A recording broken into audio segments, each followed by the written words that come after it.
There's no feeling more intense than starting over. If you deleted your homework the day before it was due, as I have, or if you left your wallet at home and you have to go back after spending an hour in the commute. If you won some money at the casino and then put all your winnings on red but it came up black. If you got your best shirt dry cleaned before a wedding and then immediately dropped food on it.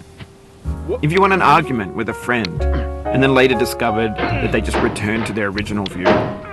Starting over is harder than starting up. If you're not ready for that, like if you've already had a bad day, then what you're about to go through might be too much. Feel free to go away and come back. I'll be here. Alright, thanks for coming with me on this trip. I'll understand if you have to take a break at any point. Just find a safe place to stop and quit the game. Don't worry, I'll save your progress, always. Even your mistakes. This game is a homage to a free game that came out in 2002, titled Sexy Hiking. The author of that game was Jazuo, a mysterious Czech designer who was known at the time as the father of B games. And B games are rough assemblages of found objects.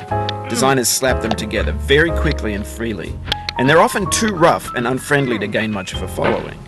They're built more for the joy of building them than as polished products. In a certain way, Sexy Hiking is the perfect embodiment of a B game. It's built almost entirely out of found and recycled parts, and it's one of the most unusual and unfriendly games of its time. In it, your task is simply to drag yourself up a mountain with a hammer. And that act of climbing, in the digital world or in real life, has certain essential properties that give the game its flavor. No amount of forward progress is guaranteed. Some cliffs are too sheer or too slippery. And the player is constantly, unremittingly in danger of falling and losing everything. Anyway, when you start Sexy Hiking, you're standing next to this dead tree that blocks the way to the entire rest of the game. It might take you an hour to get over that tree, and a lot of people never got past it. You prod and you poke at it, exploring the limits of your reach and your strength, trying to find a way up and over. And there's a sense of truth in that lack of compromise. Most obstacles in video game worlds are fake. You can be completely confident in your ability to get through them once you have the correct method or the correct equipment or just by spending enough time. In that sense, every pixelated obstacle in Sexy Hiking is real.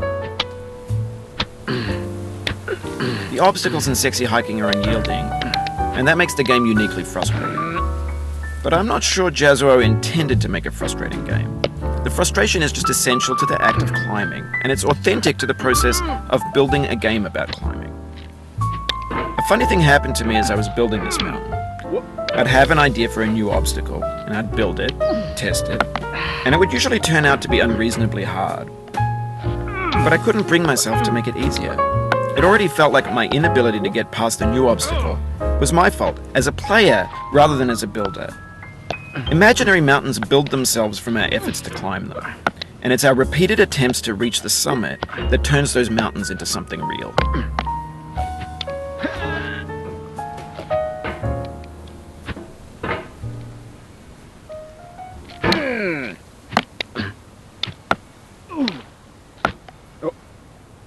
Oh, you just lost a lot of progress.